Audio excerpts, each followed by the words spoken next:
Mesdames et messieurs, bonjour. Merci de nous suivre sur ETélé. Merci de choisir notre compagnie ce dimanche sur l'émission Entretien. Fred Okwenou est notre invité ce dimanche sur cette émission. Fred Okwenou, qu'on ne présente plus en tout cas, politologue, très connu dans l'arène politique béninoise, membre du parti FOSCORI pour le développement du Bénin, FCDB, un parti centriste de l'opposition constructive. Depuis le 8 janvier 2020, il a été nommé au poste de conseiller technique aux actions stratégiques du ministère de la Communication et de la Poste. Monsieur Fred Sena-Okwenou, bonjour. Bonjour. Merci de répondre à notre invitation sur l'émission Entretien ce dimanche. C'est moi qui suis honoré. Très bien. Merci. Alors, monsieur Fred Sena-Okwenou, vous êtes aujourd'hui nommé conseiller technique aux actions stratégiques du ministère de la Communication et de la Poste. Et il faut dire que cette année 2020, l'année 2020 a très bien commencé pour vous puisque vous avez été nommé, vous avez gagné un poste assez stratégique et important. Saint-Augustin disait que tout est grâce. Donc voilà, il y a des moments où l'histoire nous fait. Oui. Nous sommes des hommes, des acteurs politiques. Nous cherchons à faire l'histoire, mais par moments, l'histoire nous surprend en nous faisant. Ça. Donc voilà, l'histoire m'a surpris, on peut dire. Très bien. Et je ne m'en plains pas beaucoup. Alors pourquoi avoir accepté ce poste assez important, ça il faut le dire, c'est stratégique, et puis la dénomination même l'indique. Pourquoi avez-vous, M. Fred Sena-Okwenou, accepté ce poste? Par amour pour mon pays, par passion pour le Bénin, et afin de travailler pour mon pays. Vous savez, le goût d'agir m'a conduit en politique très tôt. Et depuis lors, j'avoue que j'ai toujours été confronté aux difficultés de nos compatriotes, notamment ceux de ma génération. Et j'ai fini par forger la conviction qu'on a beau tourner, qu'on a beau tirer les ficelles, on remonte toujours au Bénin. Du coup, le Bénin devient le grand sujet de la politique. Autrement, on ne peut pas séparer la vie des Béninois du destin du Bénin. On ne peut pas régler les problèmes des Béninois sans régler la question du Bénin. On ne peut pas construire un avenir heureux pour les Béninois sans construire un avenir pour le Bénin.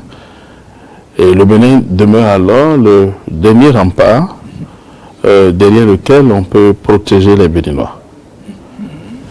Par conséquent, il n'y a pas de plus beau combat en politique que celui de se battre pour son pays. Très bien. Et vous avez la certitude, c'est-à-dire vous avez confiance en vous que vous allez réussir cette mission. Est-ce qu'il n'y a pas quelques sentiments de doute que vous éprouvez à des moments donnés de façon individuelle? Confiance, je dirais que la vie est une école de modestie. Les échecs peuvent venir, les difficultés viennent souvent par où on ne les imagine pas. Et donc je ne parlerai pas de confiance, je dirais peut-être que je suis déterminé. Et puis vous parlez de doute. Je doute à chaque instant, je doute sur tous les sujets, mais quand l'essentiel est en cause, je ne doute pas, j'agis. L'essentiel, c'est le Bénin. C'est le Bénin. Donc j'agis. Oui, d'accord. Merci, M. Fred Sena-Okwenou. Alors, aujourd'hui, vous êtes à ce poste, conseiller technique du ministre de la Communication aux actions stratégiques. Quelles sont vos relations avec le ministre actuellement? Est-ce que, à part ce poste, il n'y aurait-il pas de conflit d'attribution? Parce que porte-parole du gouvernement, chercher des actions stratégiques du gouvernement. Et comment va cette relation aujourd'hui? Non, je crois qu'il n'y a pas d'amalgame à faire. Je suis conseiller technique du ministre, chargé des actions stratégiques. En tant que tel, nous avons, pour commencer, on a de très bonnes relations. Je dirais que la collaboration a commencé sur de très bonnes auspices. Moi, je suis... disons que la relation peut se résumer simplement de cette façon. Le ministre donne les ordres et moi je les exécute. Très bien. Donc notre relation est claire. Si le ministre demande mon avis sur quelques questions que ce soit, je donnerai mon avis, mais ce n'est que l'avis d'un conseiller. La décision et l'orientation revient au ministre. Donc voilà, moi je suis un exécutant à ses côtés et je ne me fais pas d'illusions là-dessus. Très bien. Merci. Alors, Frère Kwenou, comment se porte aujourd'hui le Bénin D'abord, je vous pose la question en tant que citoyen, en tant que béninois, en tant que politologue et en tant qu'aujourd'hui un homme, ça dit conseiller technique. Comment, selon vous, le Bénin se porte-t-il aujourd'hui? Si vous posez cette question à tous les Béninois, oui, ayant un brin de patriotisme et d'objectivité, ils vous diront que la situation de notre pays mérite qu'on soit fier et qu'on ait confiance en l'avenir. Parce qu'ils vous diront que le Bénin se transforme, le Bénin change, le Bénin devient de plus en plus résilient. En témoigne le discours du chef de l'État devant la représentation nationale sur l'état de la nation. Notre pays a progressé dans bien de domaines. Notre pays offre de meilleures opportunités aujourd'hui. Je crois qu'on peut dire que le Bénin se porte bien. Bien entendu, il y a forcément encore des chantiers à ouvrir, il y a forcément des choses à faire, mais il y a de quoi être légitimement fier du Bénin. Mais il y a certains Béninois qui estiment qu'ils ne se retrouvent pas dans le message que le chef de l'État a présenté devant la représentation nationale ce 27 décembre à Porto Novo. Ils ne se retrouvent pas et que ce n'est pas ça, l'image que reflète effectivement le Bénin. Oui, on ne pourra pas nier à l'heure actuelle que les fins du mois sont encore difficiles pour bon nombre de nos compatriotes, bon nombre de Béninois. Mais ceci ne doit pas nous amener à occulter la vérité. La vérité, c'est qu'après 3 années de mise en œuvre du PAG, l'État n'a pas fait faillite. On n'a pas connu une explosion du chômage. Les salaires n'ont pas été abaissés. La sécurité du pays, le pays est quadrillé, le pays est de plus en plus en sécurité dans nos villes et dans nos campagnes. L'énergie...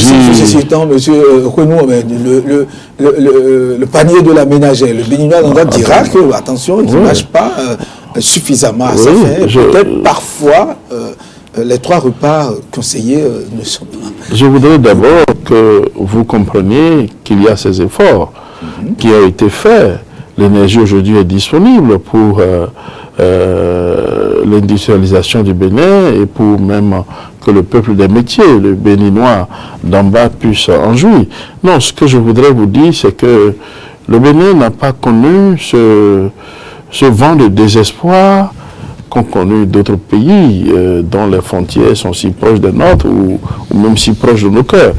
Ce que je voudrais juste dire, c'est que je vous disais tantôt que on ne peut pas régler la question des Béninois sans régler la question de la destinée du Bénin. Voyez-vous, quelle est la responsabilité d'un gouvernement? Aucun gouvernement ne peut régler les problèmes des individus intitulés. Non. Le rôle d'un gouvernement, c'est de régler la question ou les questions du Bénin. Voyez-vous, il appartient alors à chaque Béninois maintenant, une fois que le Bénin devient plus résilient, le Bénin se transforme, le Bénin offre alors des opportunités à ses fils et à ses filles. Il appartiendra à chacun d'entre nous, fils et filles du Bénin, dans un élan d'effort, de travail et de mérite, de pouvoir s'approprier... D'effort, de travail et de mérite. Parce que, vous savez, ce sont des valeurs républicaines. Le Bénin est une république. Il n'y a pas autre valeur par lesquelles on peut consolider notre pacte social, on peut maintenir notre niveau de vie, on peut augmenter notre pouvoir d'achat, puisque vous parlez du panier de la ménagère, sans les valeurs de travail, de l'effort et du mérite. Ce n'est pas possible. Vous savez, avec le travail et l'effort, vous pouvez construire votre vie. Avec le travail et l'effort, vous pouvez même mépriser votre destin. Alors, lorsque le gouvernement rend le Bénin plus résilient, lorsque le gouvernement rend le Bénin plus fort au choc endogène comme exogène, il appartiendra alors à chacun de se battre. De se battre, c'est de cela dont il s'agit. De se battre à travers le travail, l'effort individuel et collectif pour s'en sortir. C'est de cela dont il s'agit. Alors si, pendant longtemps,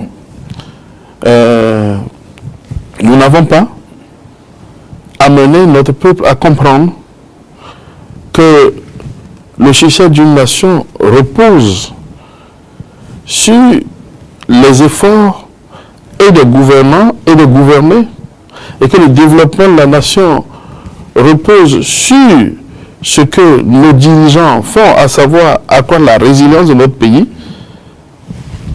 et ensuite les efforts que nous fournirons nous-mêmes pour que cette résilience soit une opportunité pour transformer chacun nos vies.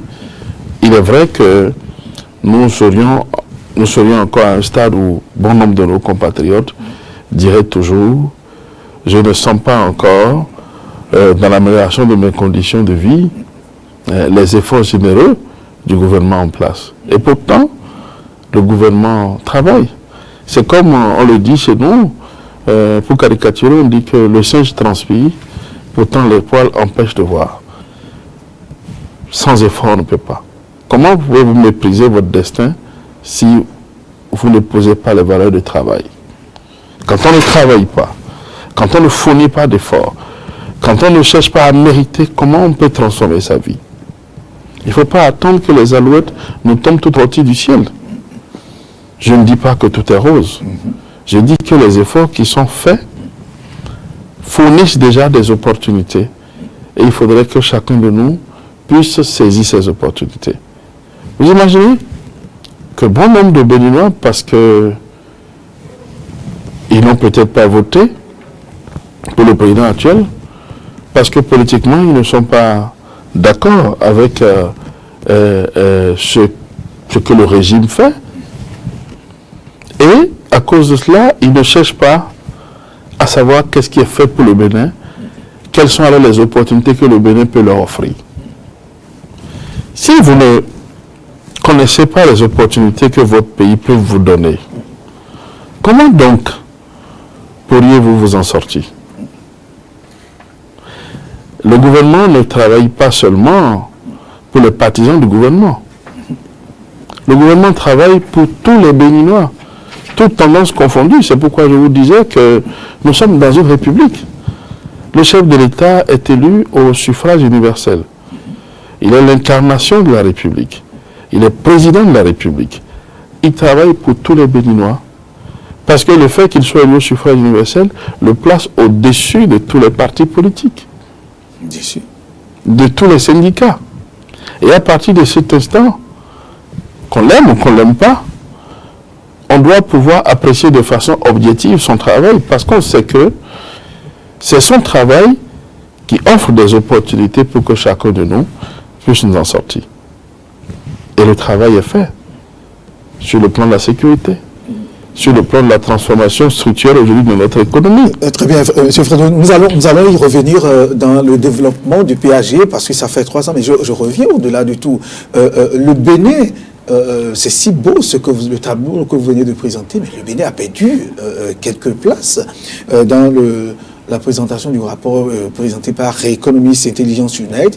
Le Bénin a perdu 16 places. Il est classé aujourd'hui dans la catégorie des pays hybrides. Ça veut dire qu'il y a quelque chose qui ne va pas et qu'on reproche encore au Bénin. Oui, vous savez, j'aime à dire qu'après 30 années de renouveau démocratique, la grande question politique qui s'oppose à tous les pays de l'Afrique, c'est la question soit de la liquidation du modèle républicain ou la question de sa reconstruction. Vous savez, le principal clivage politique moderne, ce n'est pas qu'il y en a qui sont démocrates et qu'il y en a qui ne le sont pas. C'est qu'il y en a dans nos pays africains qui veulent de la démocratie sans la République. Qui veulent de la démocratie sans la République. Vous savez, la démocratie, ce sont les libertés publiques, les libertés politiques, les libertés individuelles, les libertés collectives. La démocratie a plus tendance à renforcer le pouvoir des corps intermédiaires. Ce qu'on appelle corps intermédiaires, ça peut être les associations professionnelles, les organisations politiques, les syndicats, qui sont souvent intermédiaires entre le citoyen et l'État. C'est eux que la démocratie renforce dans le cadre des droits, des libertés, par exemple, la liberté de la presse. C'est pour une corporation particulière donnée, des journalistes, par exemple, le droit de grève aux enseignants, le droit de grève aux agents de santé, un certain nombre de choses, les droits politiques. Donc ce sont les corps intermédiaires. Or, la République ne reconnaît que s'érige sur l'équilibre inconditionnel des droits et des devoirs. La République, c'est l'égalité des droits garantie par les devoirs de chacun. Alors, je vous donne un exemple. Lorsque la démocratie renforce les corps intermédiaires, parce qu'elle leur donne le pouvoir de liberté et de droit. Combien de corps intermédiaires avez-vous déjà vu revendiquer leurs devoirs? Nous voulons tous revendiquer nos droits. Bien sûr, bien Mais quel est le rôle de l'État? Quel est le rôle de la République? C'est d'intervenir pour arbitrer. Parce que lorsque, en tant qu'enseignant, j'ai le droit de grève, c'est un droit acquis. C'est le droit d'une corporation professionnelle. Mais qui m'arrête si mon droit de grève peut aller jusqu'à détruire l'école béninoise? Qui m'arrête? Qui m'arrête si mon droit de grève empêche le jeune béninois, le plus petit des citoyens, l'empêche de jouir quant à lui de son droit à l'instruction? Les seuls besoins fondamentaux, il y a s'instruire dedans. Qui m'arrête? C'est l'État, c'est la République, incarnée par son chef, incarnée par son gouvernement. Donc, quand je suis journaliste et que je sais que ma corporation reconnaît et que la démocratie me donne le droit de dire ce que je pense, la liberté d'expression, comme la liberté de dire ce que je pense, mais en cause la dignité d'un autre concitoyen, qui m'arrête? Quand mon droit en tant qu'agent de santé d'aller en grève pour revendiquer des avantages corporatistes, qui m'arrête pour que ce droit ne puisse pas conduire un citoyen à la mort? Qui m'arrête parce que la vie de tout le monde est sacrée? Absolument. Qui a cette responsabilité de m'arrêter? C'est la République. C'est le président de la République. C'est le gouvernement. Ce sont les institutions républicaines. Voilà pourquoi je vous ai dit que en Afrique, après 30 années de renouveau démocratique, bon nombre d'Africains, et le Bénin n'y échappe pas malheureusement, veulent de la démocratie sans la République. Ils veulent de la liberté, ils veulent des droits, mais ils ne veulent pas exécuter leurs devoirs. C'est-à-dire que les gens préfèrent, et c'est le cas de tous les corps intermédiaires, revendiquer des droits corporatistes, des avantages corporatistes au développement de leur pays. C'est de cela dont il s'agit. Nous autres, nous voulons et de la République et de la démocratie. Parce que nous pensons que les deux sont complémentaires. C'est la meilleure, meilleure option. D'accord. Mais quiconque veut de la démocratie ne veut pas qu'on l'arrête dans sa liberté.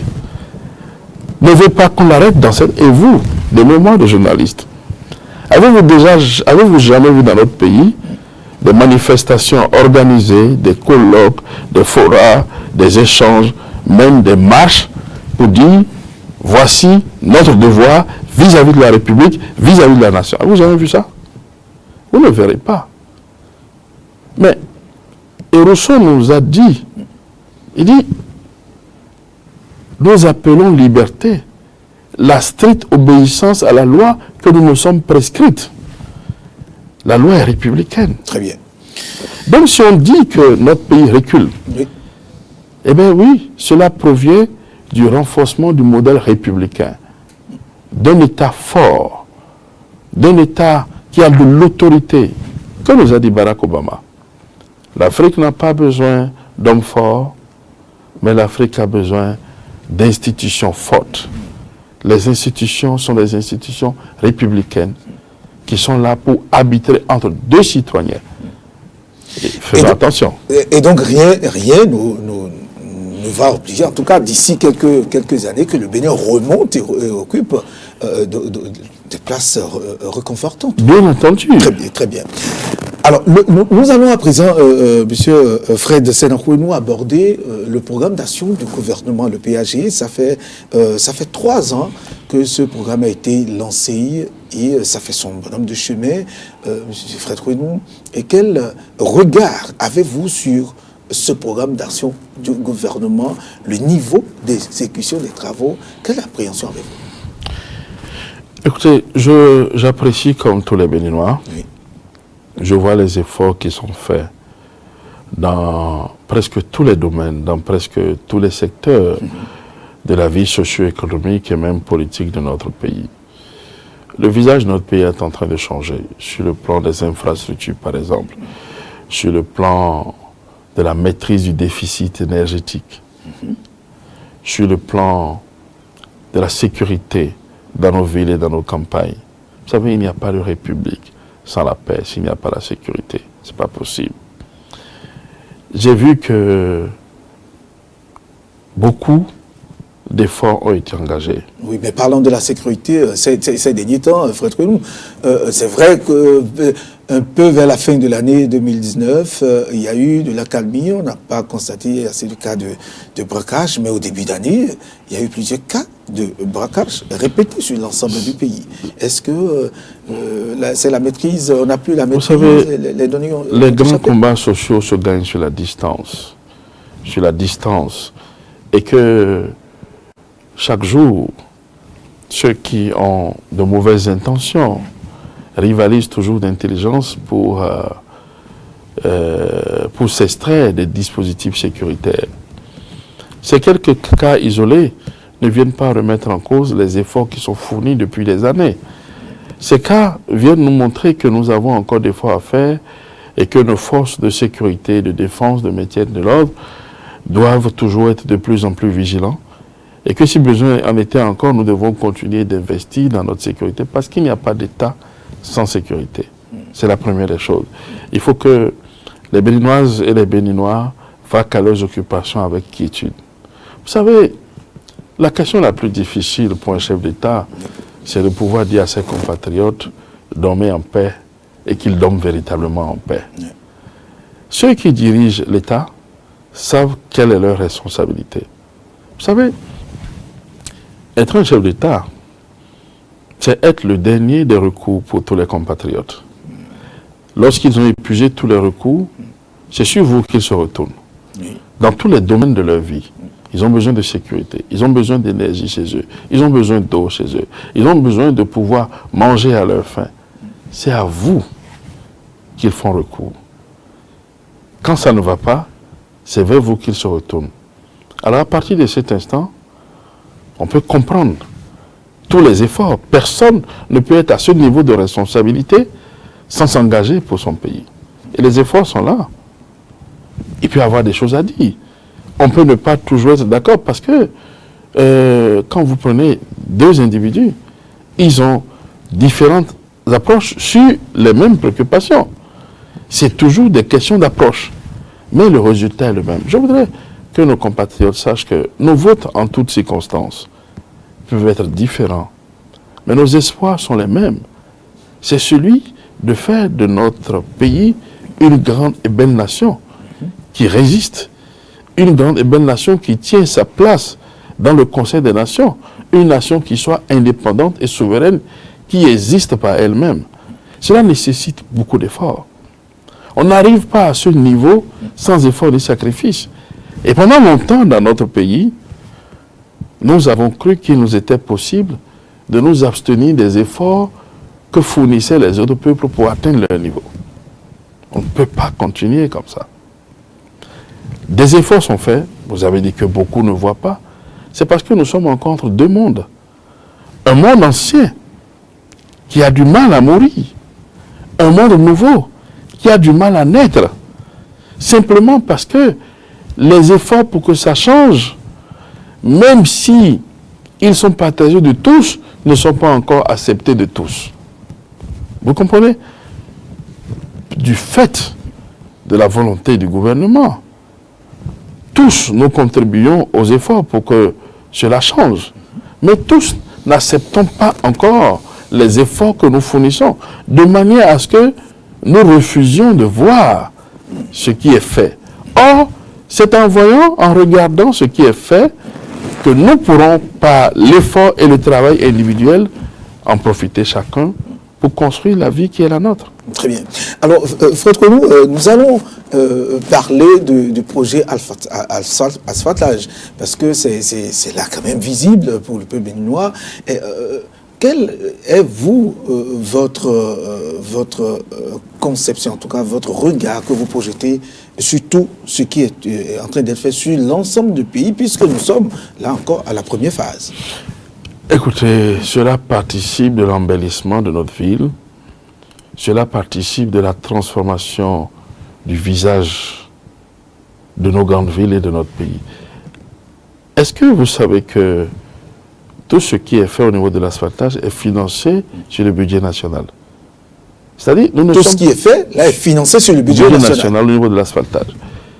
Ça voudrait dire que l'assainissement des finances publiques a pu générer tant de ressources que notre gouvernement a pu les investir dans la construction, la traçabilité des routes qui étaient là depuis 50 ans, depuis 60 ans. Franchement, qui oserait me dire qu'il n'y a que les partisans de M. Talon qui passent sur ces routes? Qui oserait me dire qu'il n'y a que les membres du gouvernement ou ceux qui sont à des responsabilités qui passent sur ces routes? Qui oserait me dire que ces routes ne sont tracées que dans les ruelles de ceux qui disent la même chose que le chef de l'État? C'est ça qu'on appelle la prospérité partagée. Et donc, qu'est-ce qu'on peut dire de ça sinon si ce n'est pas sans féliciter? Je vous ai dit, comme on m'avait posé la question au début, je vous ai dit, et je vais vous le répéter, que tout Béninois, empreint d'un sens de patriotisme et d'un peu d'objectivité, aura deux sentiments. Le premier, c'est la fierté d'être Béninois, et le second, c'est l'espérance à l'avenir du pays. Fierté et espérance. Ces deux sentiments doivent pouvoir nous animer aujourd'hui quand nous voyons cela. Et si nous n'arrivons pas, comme le disent certains, et c'est à juste titre, à manger 3 fois par jour, c'est peut-être parce que, comment peut-on comprendre?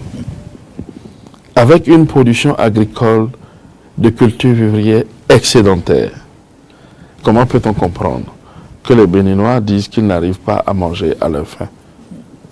Parce qu'il nous manque deux choses, l'effort et le travail. Parce que ces choses existent, mais l'effort et le travail individuel, parce que la République, ce n'est pas un régime de nivellement par le bas. Non, la République, c'est un régime de travail. C'est un régime d'effort et de mérite qui se construit. Nous sommes une République. On ne va pas attendre que les alouettes nous tombent toutes rôties du ciel. Est-ce que ceux qui doivent prendre des décisions, engager des actions pour que le Bénin nous donne des opportunités, est-ce qu'ils le font? Oui, ils le font. Est-ce que c'est visible? Oui, c'est visible. Comment chacun en profite? Très bien. Alors, comment expliquez-vous, Fred Kouenou, c'est les descentes répétées du chef de l'État sur le terrain pour surveiller, je vais avoir un regard désormais, en tout cas plus proche, de ce qui est fait, des travaux de asphaltage sur l'ensemble du pays, tous les travaux qui sont lancés, il est désormais sur le terrain. Est-ce là une opération de charme?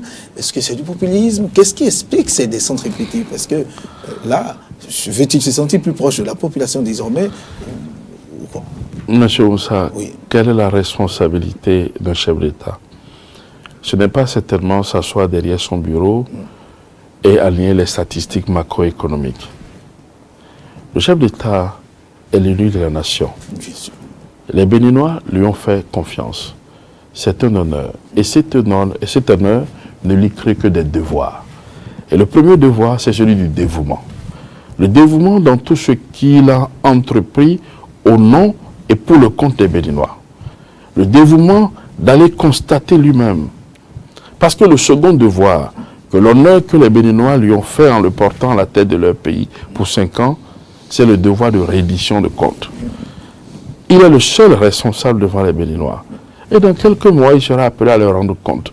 Voici l'honneur que vous m'aviez fait, les ressources que vous avez mises à ma disposition, voici ce que j'ai fait pour vous dans tel domaine, dans tel domaine. Comment peut-il rendre compte s'il n'est pas sur le terrain? S'il ne veut pas lui-même constater ce qu'il a demandé qu'on fasse. Et c'est là que vous allez comprendre, quand au détour d'une visite, il dit à nos populations, un chef d'État peut-il vouloir du mal de son peuple? Il y a une remarque que j'ai faite chez le président Talon, c'est à titre personnel. Je pense que c'est un grand humaniste. Mais je ne sais pas si ce n'est pas pudeur qui ne le montre pas. Vous savez, on ne fait pas ces choses quand on n'est pas généreux. La générosité, qu'on ne s'y trompe pas, ce n'est pas donner tout à tout le monde. Non, ça c'est l'assistanat. La générosité, quand il s'agit d'argent, ce n'est pas promettre l'argent qu'on n'a pas. Ça c'est le populisme. La générosité, c'est mettre l'humain au cœur de l'action politique, au cœur de l'action publique, au cœur de l'action gouvernementale. Écoutez, partagez, regardez les Béninois, qui ne sont ni riches ni pauvres, des artisans, des agriculteurs, des ouvriers, des enseignants, des journalistes, parce que ce sont eux qui font du Bénin ce qu'il est, ou ce qu'ils pensent devenir, une belle et grande nation.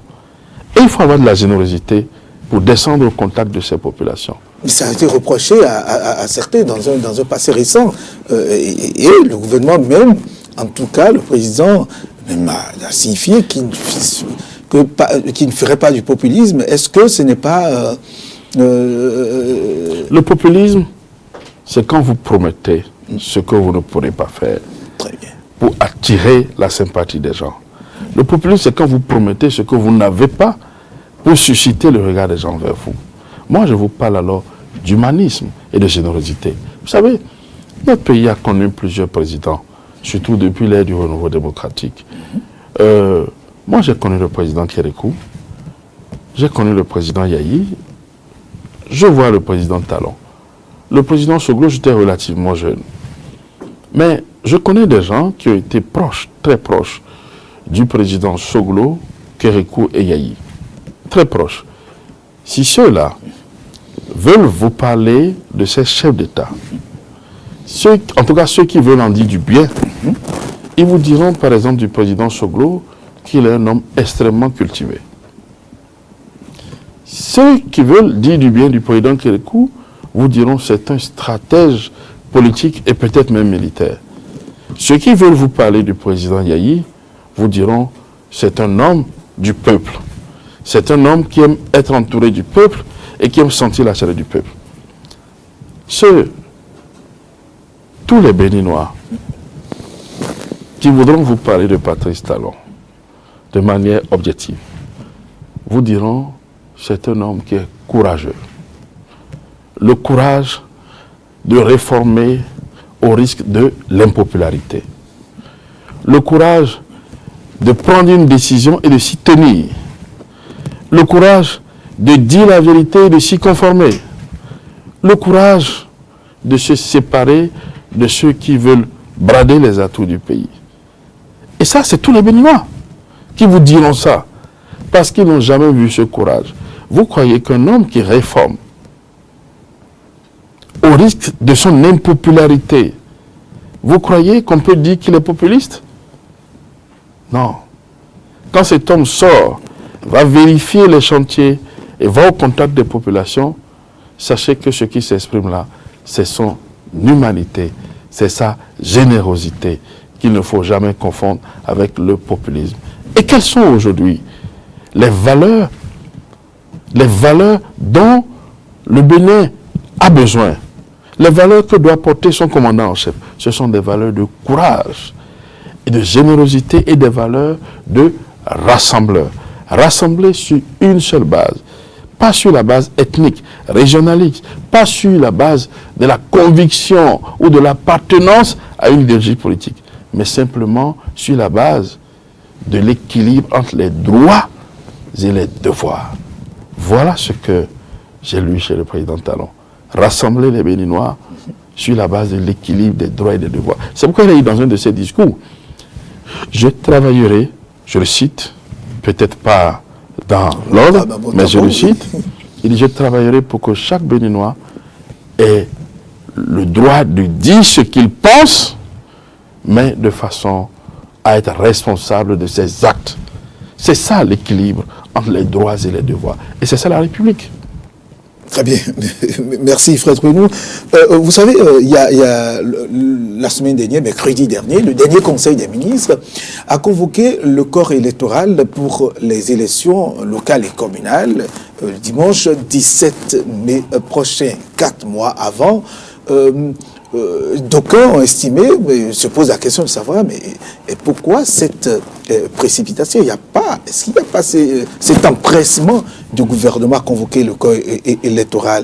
Et qu'est-ce qui se passe? Et pourquoi? Qu'en dites-vous, Fred Renou? Je pense que ce n'est pas de la précipitation, encore moins de l'empressement. Je pense que c'est de la responsabilité. Le gouvernement prend sa responsabilité et veut responsabiliser tous les acteurs impliqués dans le processus électoral, que ce soit les organes chargés de l'organisation des élections, que ce soit les partis politiques, que ce soit les potentiels candidats, pour que chacun sache que le coup d'envoi est donné et que chacun commence par s'apprêter. Pourquoi ne nous dise pas demain, il manque de moyens, il manque de ceci pour les organismes chargés d'organiser, ou qu'on ne dise pas tel parti n'a pas pu valider sa liste parce qu'il aurait manqué telle pièce ou tel ceci. Je crois qu'on appelle ça l'anticipation. Vous savez que gouverner, c'est anticiper. Gouverner, c'est prévoir. Ça voudrait dire que le chef de l'État et son gouvernement ont pris conscience de ce qu'ils doivent mieux faire que par rapport aux élections législatives dernières, de ce qu'ils doivent apporter un plus. Et je crois que devant la communauté nationale et internationale, nous sommes en train de voir la bonne foi du gouvernement. C'est ça qui explique la décision d'accompagner, de rendre plus souple les actes en tout cas tout ce qui est dossier, quitus fiscal, etc., pour permettre à tous les candidats d'être au point, aux normes et en règle vis-à-vis des tests. Vous savez, dans un passé récent, oui, certains Béninois, et peut-être jusqu'à présent, continuent de penser que le quitus fiscal était une trouvaille pour empêcher certains candidats de compétir, de rentrer dans la compétition. Mais cela n'était pas le cas. Le quitus fiscal, c'est une question de justice fiscale. Parce qu'il n'est pas compréhensible que des acteurs politiques qui aspirent à diriger un peuple à quelque niveau que ce soit puissent s'exempter de payer leurs impôts. Au moment où on fait obligation à nos compatriotes de s'acquitter de cette charge, de payer leurs taxes et de payer leurs impôts. Parce que les acteurs politiques, ils ont suffisamment d'astuces, suffisamment de relations pour passer parfois entre les mailles. Et pendant longtemps, on voit des gens qui sont dans des positions où ils peuvent voter des lois, ils peuvent prendre des décisions, que ce soit à l'Assemblée ou dans les mairies. À l'Assemblée, on vote les lois pour prélever l'impôt. Dans nos communes, dans nos mairies, on exige que les populations payent leurs taxes. Comment on peut comprendre que des acteurs politiques qui soient à ce niveau de décision de responsabilité, eux-mêmes ne soient pas en règle vis-à-vis de la loi, vis-à-vis du fisc? Voilà pourquoi je vous parle de justice fiscale et que les populations qu'ils doivent diriger sont en règle. Alors, c'était nécessaire de le faire. Aujourd'hui, parce que beaucoup voient en ça une volonté de les empêcher. Aujourd'hui, la souplesse, c'est quoi? Vous demandez le quitus.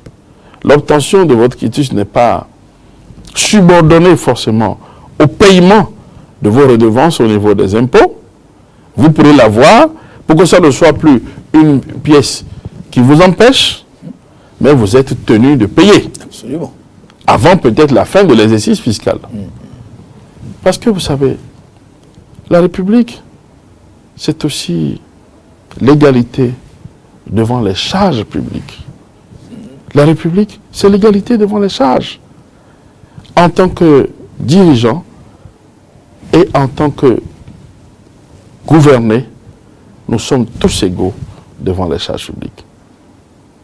C'est ça la réalité du quitus fiscal. La bonne volonté, ici, du chef de l'État, c'est de dire, parce que nous sommes encore dans un pays où la rigueur des tests nous fait peur. La rigueur des lois nous fait peur. Et pourquoi? Qu'est-ce qu'il explique selon vous? Parce que, comme je vous l'ai dit, nous sommes arrivés à un stade où nous devons nous poser une question sur notre modèle républicain. Est-ce que nous renforçons la République ou nous laissons l'anarchie? C'est ça la question. Et dans le renforcement de la République, il faut une rigueur, il faut une autorité. Vous savez, la République, c'est un régime d'autorité. Et donc, quand on en arrive là, je comprends, je vois, je n'ai pas discuté avec le chef de l'État, je n'ai pas assez à lui, mais je vois de loin qu'il commence par mettre de la souplesse. Et c'est le président Kérékou qui avait peut-être raison quand il disait, si vous voulez diriger les Béninois et que vous êtes un homme, il faut devenir mouton. Si vous êtes un mouton, il faut devenir un homme. Cela sous-entend que quoi? Oui, ça a ses avantages. Mais la plus grave conséquence, c'est que ça retarde notre développement. C'est tout. Très bien. Merci Fred Renaud. L'actualité également aujourd'hui, en tout cas, vous savez, il y a quelques jours, une localité de notre pays a été le théâtre de beaucoup d'actes de violence, de vandalisme. Aujourd'hui, le calme est revenu complètement. Je veux parler de la localité du Savet, de la commune du Savet. Il y a eu des cas de violence. La population a été perturbée, la circulation perturbée, des soulèvements. Il y a eu des cas de décès. Et heureusement, le présumé auteur de toutes ces violences orchestrées a été arrêté. Il s'agit du fameux général Ifaleti Ayodele. En tant que citoyen et en tant que conseiller technique, quelle approche avez-vous de cette situation et qu'est-ce que vous en dites? En tant que citoyen d'abord, moi je suis un républicain. Très bien. Et la République, c'est un régime d'autorité. Vous savez, la République ne reconnaît aucune minorité, aucune communauté. Si elle reconnaît une communauté, c'est la communauté nationale. Tous les comportements communautaristes sont contre l'idéal républicain et sont à proscrire et à être combattus avec la dernière des rigueurs. La République ne saurait accepter que des minorités s'attaquent aux forces de l'ordre. La République se doit de les soutenir et quand vous attaquez aux forces de l'ordre, la République doit pouvoir vous envoyer les forces de défense et de sécurité. C'est ça la République. Vous savez, la République ne saurait accepter en son sein des territoires interdits ou des voyous qui se croient tout permis. La République doit réagir avec la dernière des rigueurs. C'est accommodable. La démocratie peut s'accommoder au communautarisme. La démocratie peut s'accommoder aux minorités. Mais dans une république, on ne réclame pas avec des armes. Dans une république, on ne tire pas sur les forces de l'ordre. Dans une république, on ne remet pas en cause l'autorité de l'État. S'il n'y a plus d'autorité de l'État, il n'y a plus de république, il n'y a plus d'État, il n'y a plus de nation, il n'y a plus de pays, il n'y a même plus de démocrates. Vous savez, nous ne pourrons pas liquider notre modèle républicain au nom de la démocratie. Quel Béninois conscient oserait dire que ce qui se passait à Savè était une revendication démocratique? Au nom de quoi? Vous savez, en devenant république, nous avons refusé de nous voir en tant que natifs de Savè, de Parakou, de Porte-Novo, de Ouida, de Cotonou, et nous nous voyons en tant que Béninois. Si nous commençons par permettre à des communautés de commencer par nous distraire, par prendre des armes, par tenir des discours, la nation n'existe plus. C'est pour ça que je vous ai dit que la République est un régime d'autorité. Et tout ce qui est contre la République constitue une menace, doit être combattu avec la dernière des rigueurs. Par tous les républicains. D'autorité qui n'est pas, à confondre pas la population d'autoritarisme. Non. La République rejette tout ce qui est autoritarisme. C'est pour ça qu'il dit que tout comportement communautariste, la République rejette le communautarisme, l'égalitarisme, l'autoritarisme. Mais l'autorité reste à qui? L'autorité reste à l'État, reste au peuple qui a la souveraineté. Mais le peuple, c'est qui? Le peuple, ce n'est pas les factions. Le peuple, ce n'est pas de petites communautés. Le peuple, ce n'est pas des individus. Le peuple, ce n'est pas les corps intermédiaires. Le peuple existe dans son unicité chaque fois qu'il manifeste sa souveraineté. Et la souveraineté du peuple est manifestée lorsqu'il est convoqué en tant que corps électoral et qu'il choisit librement au suffrage universel son chef. Le président de la République est l'expression concentrée de la légitimité du peuple. Absolument. Autrement, sa responsabilité, c'est de protéger la République. Et il a juré pour ça. Défendre et protéger la République. Y compris contre des minorités qui se réclament du peuple, mais en fait qui ne sont que des factions. Et l'article 3 de notre Constitution le dit clairement, aucune faction ne peut se réclamer la souveraineté du peuple. Alors, le cas de Savè, on doit l'applaudir. On doit l'applaudir. Je ne peux pas comprendre, lorsque ces voyous parlaient, que des Béninois s'en réjouissent. Nous avons perdu toute notion. Toutes les notions. Parce que nous nous sommes fourvoyés dans des considérations politiques. Vous savez, la démocratie, c'est le dissensus. C'est la République qui est fondée sur le consensus. La démocratie, c'est le dissensus. La démocratie oppose deux peuples. Il y a le nous et le eux. Sur la base des discours, le nous et le eux, c'est l'affrontement. C'est l'essence même de la démocratie. Mais la République est une et unique. Et la République est là pour arbitrer. Sinon, qu'est-ce que ça deviendrait? Il y a même entendu des discours où on a dit, nous sommes de telle ethnie, vous êtes des Fonds. Si les Fonds doivent affronter les Goum, doivent affronter les Yoruba, les Bariba, les Ditamari, les Nago, qu'est-ce que ça devient? Parce qu'au nom de la démocratie, c'est possible. Parce qu'au nom de la démocratie, chacun fait un repli identitaire sur sa communauté. Les replis identitaires, nous n'en avons pas besoin dans la République. Le communautarisme, la République combat. On ne tire pas sur les forces de l'ordre. On ne menace pas les forces de l'ordre. Ce n'est pas possible. On ne brûle pas non plus les édifices. On ne peut pas le faire. Mais j'ai l'impression que depuis 30 ans, tout va en vrille. Et lorsque on voit un dirigeant qui a envie de remettre tout l'édifice en place, on nous parle de dictature. Mais c'est un élan naturellement humain. Depuis la nuit des temps, les hommes n'ont jamais voulu que leur liberté soit limitée. L'homme veut toujours faire ce qu'il veut, ce qu'il entend, et c'est ça l'état de nature. Voilà pourquoi Rousseau dit, nous devons bénir sans cesse cet esprit, ou cet instant heureux, qui nous arracha de l'état de nature et nous conduisit à l'état social, où nous avons cessé de devenir des individus, et nous sommes devenus citoyens. Citoyens. Vous croyez qu'il y a un citoyen de Savet, qu'il y a un citoyen de Parakou, de Cotonou, qui ne soit pas avant tout citoyen du Bénin? Il ne s'agit pas. On n'est pas d'abord citoyen de Parakou avant d'être citoyen du Bénin. On est d'abord citoyen du Bénin avant d'être citoyen de Parakou. Ça voudrait dire que tout pour le Bénin. Et si nous le comprenons comme ça, vous savez, c'est bizarre.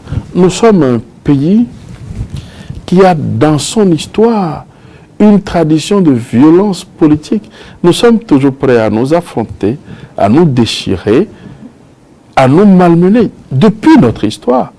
Ça a toujours, même avant l'avènement de la République. Nous sommes un pays dans lequel les clivages politiques sont si marqués, les tensions politiques sont si vives, que si nous ne travaillons pas à la construction d'une république, dans quelques années, nous n'existerons pas. Nous n'existerons plus. C'est possible que nous soyons effacés.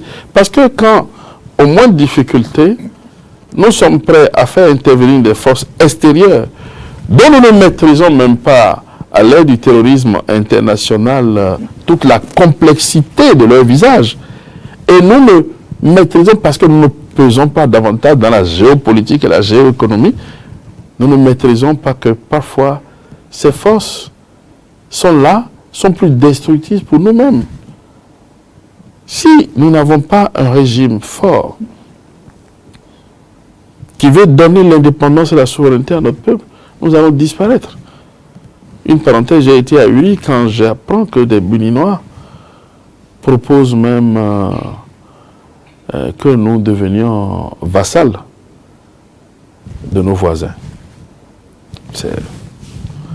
À la limite, c'est incompréhensible, c'est inacceptable, c'est inadmissible.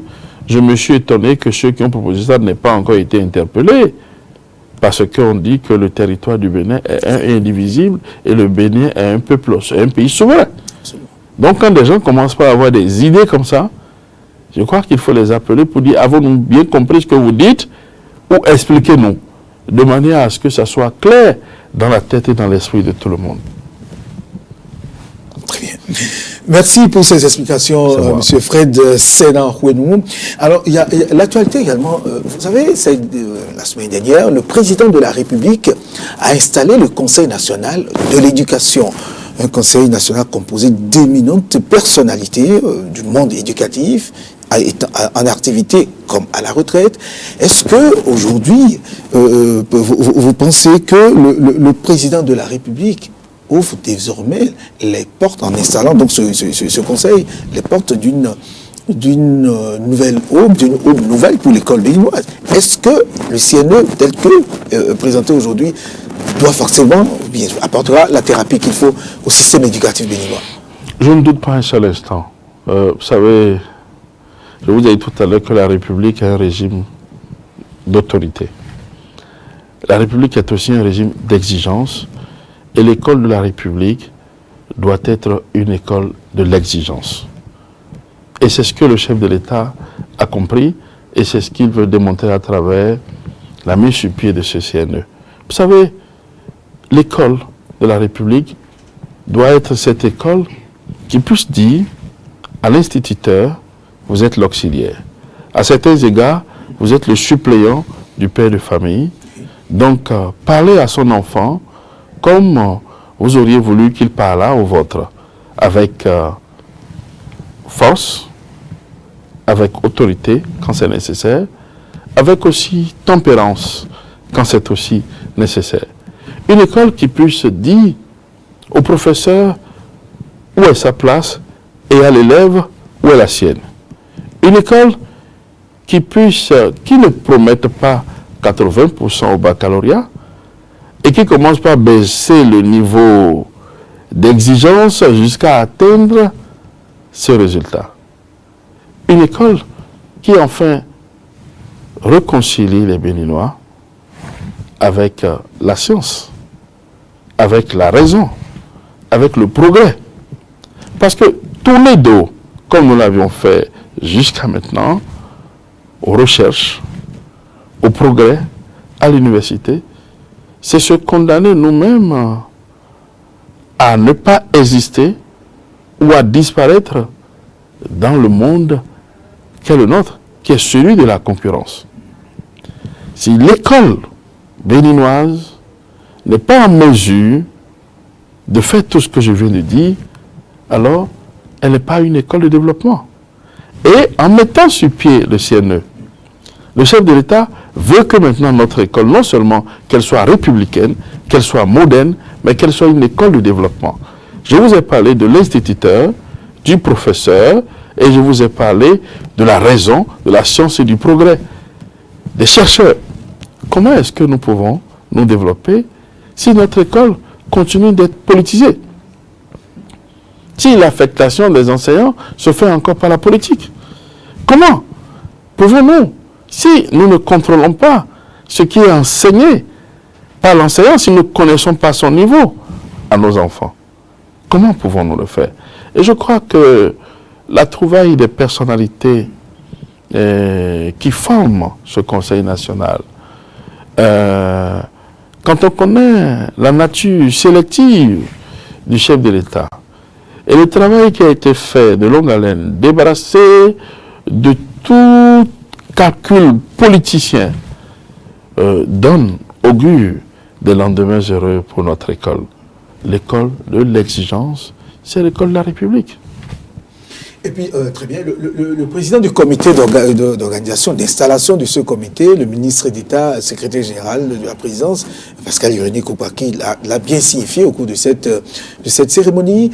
Le cahier de charge est assez lourd, le cahier de charge du Conseil, les affectations. D'abord, le système, le programme à mettre en place depuis la maternelle jusqu'à l'université, les programmes de recherche, un cahier de charge assez lourd, pesant pour 4 ans, parce qu'ils ont un mandat de 4 ans. Pensez-vous que, en tout cas, d'ici 1 an, 2 ans, beaucoup de choses vont changer et les ministères vont souffler? Nous devrons faire confiance aux capacités intellectuelles et humaines de ceux qui constituent ce Conseil national. Ce n'est pas des gens qui sont inconnus. C'est des gens qui ont eu à faire leurs preuves. C'est des gens pour lesquels le parcours parle. Et de toutes les manières, ils n'ont pas le choix. C'est une responsabilité républicaine qui leur est confiée. Il faut sauver la République. Il faut sauver l'école de la République. Et vous parlez, par exemple, depuis la maternelle jusqu'à l'université, vous parlez du contenu des programmes. C'est de cela dont il s'agit. Quand je disais que l'instituteur, il est l'auxiliaire, il est le suppléant. Il doit parler à l'enfant avec force et autorité quand il s'agit d'une vérité incontestée. Mais avec tempérance. Quand ce qu'il va dire risque d'effleurer un sentiment politique ou peut-être religieux, donc n'est pas juge chez l'enfant. C'est important, parce que c'est comme ça qu'on commence par bâtir les cadres de demain. La République, elle est universelle et elle est laïque. Vous voyez, mon cher ami, la République a 1000 visages, mais elle a une seule âme, à jamais tourner vers la justice et le progrès humain. Tout ce qui est fait là, de l'école, de la sécurité, la justice fiscale, toute la démarche du chef de l'État vise quoi? Le progrès humain. Voilà pourquoi je vous disais au début qu'on a l'impression que c'est un homme généreux, mais qui par pudeur. Parce que la générosité, c'est mettre l'humain au cœur de la politique. Et tout ce qui est fait vise 2 choses. Une justice. Et la justice, c'est quoi? C'est l'équilibre entre les droits et les devoirs. Le progrès humain, c'est quoi? C'est faire évoluer l'humanité. Et donc, je crois que tout ce qui se fait par le chevêque de l'État revêt un sens et s'enchaîne. Peut-être que c'est un ovni politique. Parce qu'il a beau peut-être être dans le sérail, au contact des hommes politiques depuis longtemps, mais maintenant qu'il est appelé lui-même à assumer les charges suprêmes de l'État, peut-être qu'il faut le redécouvrir à nouveau. Essayer de décoder sa pensée, afin de la codifier comme une contribution en matière de développement de notre pays. Parce que on peut ne pas être d'accord, mais quand on voit la longue marche qu'il a conduit à la prise de pouvoir, et quand on voit la méthode avec laquelle il travaille, c'est mon ministre qui me disait, on ne peut que avoir envie d'accompagner ce monsieur. On peut se rendre compte qu'on l'a mal jugé, on peut se rendre compte qu'on l'a vite jugé, on peut se rendre compte qu'on n'est pas d'accord. Mais quand on a un brin de patriotisme, c'est-à-dire cette fibre-là, beaucoup en parlent, beaucoup se disent patriotes, tout le monde peut le dire de toutes les manières, mais c'est en assumer le sens qui est un acte citoyen. Quand on a cette petite fibre de patriotisme en soi, et quand on est un tant soit peu objectif, on se rend compte que le pays avance. Bien sûr, nos compatriotes se plaignent encore. Mais pourquoi? Parce que je vous l'ai dit, les valeurs républicaines, ils n'ont pas encore développé. La République, c'est le travail. Et que faut-il faire pour développer ces actes, ces facteurs? Il faut développer ça, vous l'avez dit. Nous y sommes déjà. Là, le Conseil national, le CNE, n'a-t-il pas un grand rôle à jouer? Parce que tout ça, il y a un grand rôle. Et le président l'a dit. Et ça se voit, ça s'entend, ça se comprend, ça se vit. Il travaille beaucoup plus pour les générations futures et montantes. Je suis sûr qu'un jour, elles diront que la mission a été bien accomplie. Mais pour nous qui sommes contemporains, je crois que le rôle, c'est ce que le chef de l'État attend de notre ministère, de notre ministre, et de nous qui sommes ses conseillers et ses collaborateurs, que nous puissions informer, former, communiquer, provoquer, invoquer, convoquer nos compatriotes au travail, à l'effort et au mérite. Travailler dans l'ordre, faire l'effort pour mériter de gagner sa vie. Autrement, ce n'est pas possible. Très bien. Monsieur Fred Renaud, nous sommes presque à la fin de cette émission, mais nous allons aborder l'aspect diplomatique de notre pays. Sur le plan diplomatique, le Bénin, en tout cas, est-il très bien vu? Vous avez la même perception, la même vision, la même appréhension des choses que ceux qui estiment que le Bénin a son image quand même très bien soignée aujourd'hui au regard des actions diplomatiques qui sont menées sur le terrain. Beaucoup d'efforts sont faits sur le plan diplomatique. Nous avons peut-être un des meilleurs ministres des Affaires étrangères que notre pays ait connu. Très bien. Un homme très discret, parce que le diplomate doit être discret, mais qui travaille dans l'efficacité. Et moi, je pense que notre pays avance. Notre pays avance. Le fossé d'où nous sommes sortis est un fossé grand. Nous sommes tous, d'une manière ou d'une autre, responsables. Parce que nous avons été, en ce qui nous concerne, peu ou prou, proches de tous les régimes, peut-être qui se sont chacun d'entre nous, mais y compris le chef de l'État lui-même. Mais quand à un moment donné, on se dit qu'il faut changer les choses, je crois qu'il faut se mettre au pas pour changer les choses. La diplomatie béninoise paye. Vous savez, le Bénin est un grand pays. Personnellement, je ne le savais pas hier. Mais aujourd'hui, je commence par constater que le Bénin est un grand pays. Vous savez, un grand pays, c'est d'abord un pays qui arrive à se faire respecter.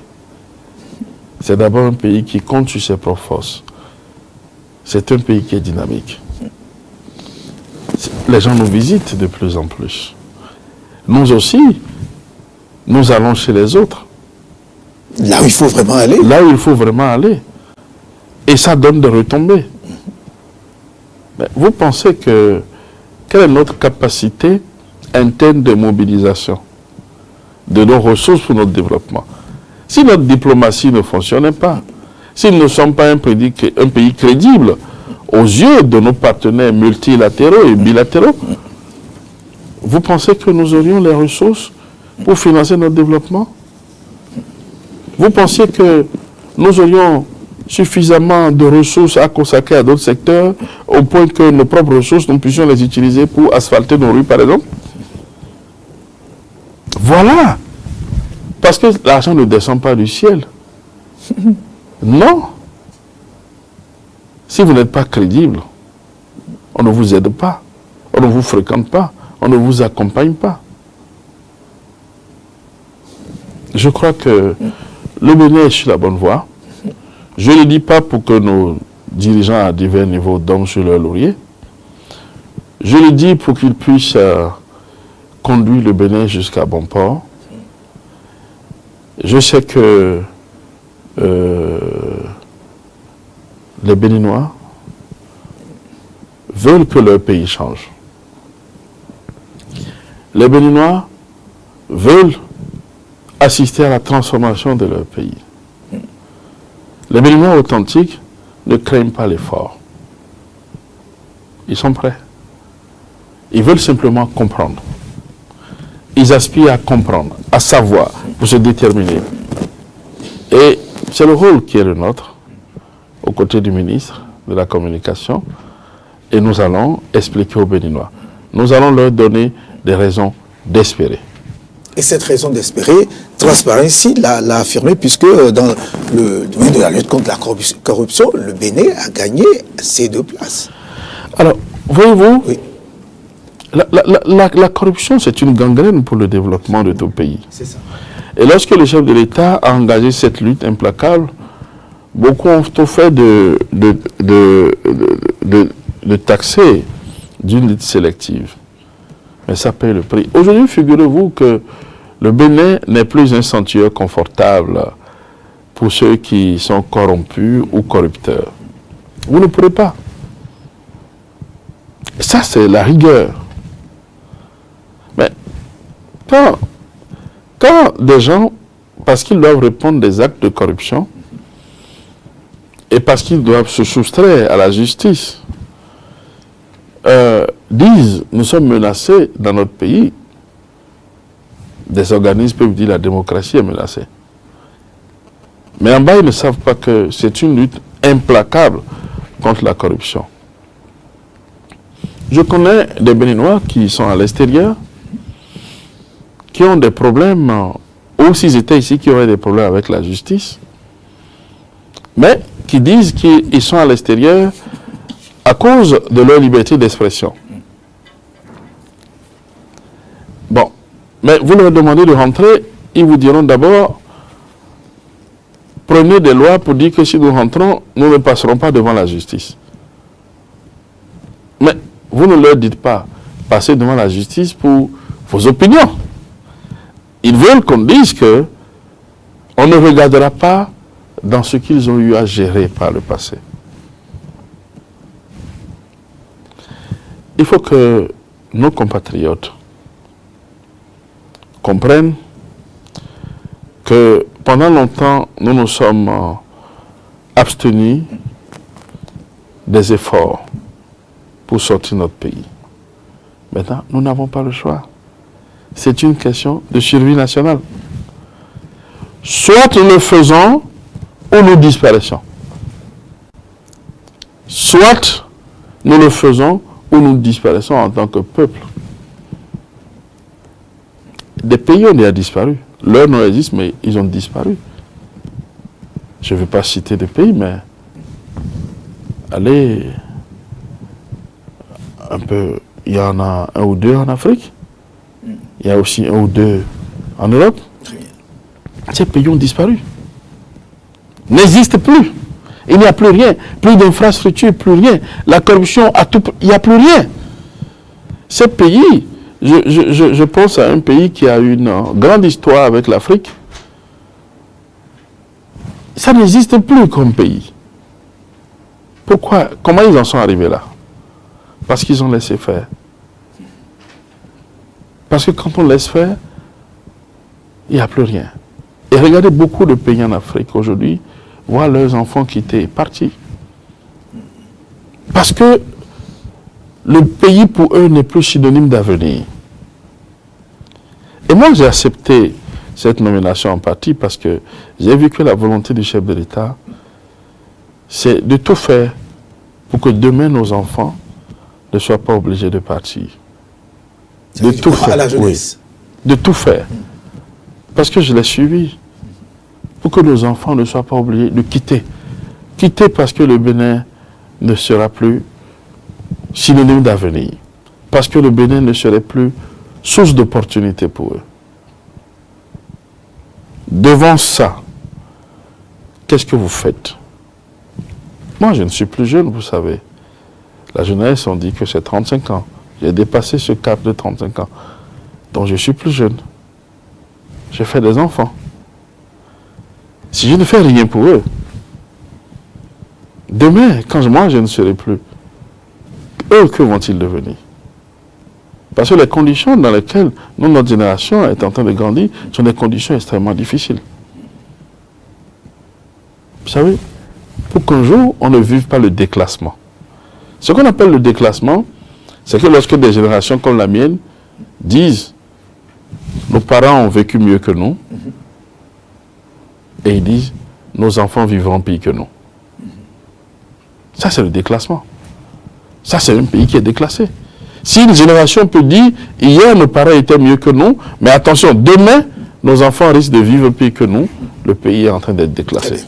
Merci Fred Renou, votre mot de fin très rapidement, puisque nous sommes à la fin de cet entretien. Merci de m'avoir reçu et de m'avoir permis d'opiner sur l'actualité de notre pays. Je voudrais juste dire moi à nos compatriotes, il y a un pape, je crois Jean-Paul II, qui a dit « N'ayez pas peur ». Je voudrais dire à nos compatriotes, n'ayons pas peur. N'ayons pas peur du lendemain qui se construit. N'ayons pas peur de ce Bénin nouveau que nous ne connaissons pas encore, mais qui se construit avec courage, avec détermination, avec engagement. N'ayons pas peur, car la peur, elle est maléfique. N'ayons pas peur.